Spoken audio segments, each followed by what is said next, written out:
Everyone on this website always talks about finding people they know on Art Gone Wild or in a porno or something, but I can tell you firsthand it's not always like what people say it is. We were 11 this summer. Kathy Ritter ran away or was kidnapped or whatever lies the newspapers were publishing that month. Between that and the Ritter family moving away after the trail ran cold, we never did find out, and eventually we forgot about her. Years later, I saw her again, not fleetingly in person, but online, in a pornographic video. I was 16 and the video looked recent. At least it had been recently uploaded. I turned it off and shut off my computer immediately. I'm ashamed to admit that it was not out of concern for Kathy, but because I was afraid of what would happen to me if I were caught watching what was technically child pornography.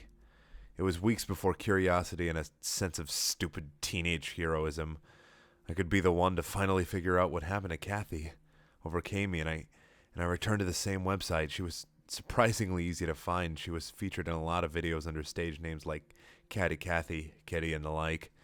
It was no use. All the videos took place in the same basement on the same bed. The videos were all the same, more or less. Kathy was wearing a costume, Kathy and another girl, Kathy and two men. There were some fringe interest videos starring her, two really weird ones, like Kathy getting banged by an amputee or by an actor dressed as a horse, but I didn't bother watching them. Kathy never actively roleplayed, though. Even when she was in costume as a nurse or whatever, she never even really spoke in any of the videos.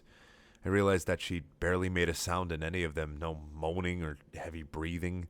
Even when the other actors were inserting themselves and other things into her, there was no reaction from her save for the occasional grimace.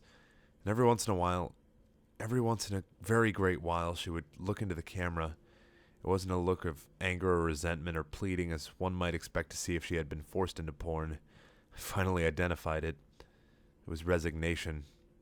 I had to stop watching her videos after that. I was sure now that this was not of her own volition, that she had been kidnapped and forced into this life, but there was no way for me to prove that or to find out where she was.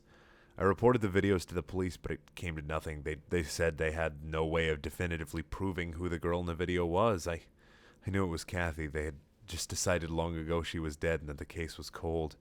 I tried pushing it, but they told me to back off. Kid, just think of her parents. Doing porn? For a lot of folks, just believing their kid is dead is more comforting. I tried tracking down the Ritters. My mom told me their names had been Harry and Laura Ritter, and a quick Google search told me they were now living in Oregon. Mrs. Ritter? I said when a woman answered the phone number listed in the online yellow pages. It's Max Page. Hello, Max, she said cautiously. She didn't remember me.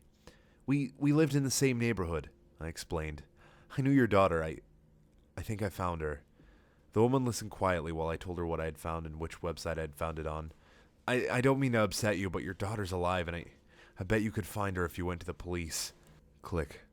The woman hung up on me. I thought the police officer had been right and gave up trying to bring attention to the videos. I stopped visiting the website and tried to put it out of my mind. But then I got an email. It was from the website's administrators announcing a new feature to the webpage. Slightly revolted they still had my information. I quickly logged in to delete my account and unsubscribed from the site. That's when I realized what the new feature was. It was gore porn. Almost unaware of what I was doing and an icy sense of dread crawling over me, I clicked to confirm my fears. The first video featured Kathy.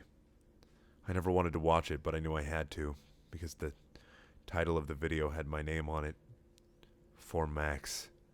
Kathy, quivering and crying, bent over the bed, a man straddling her holding a knife.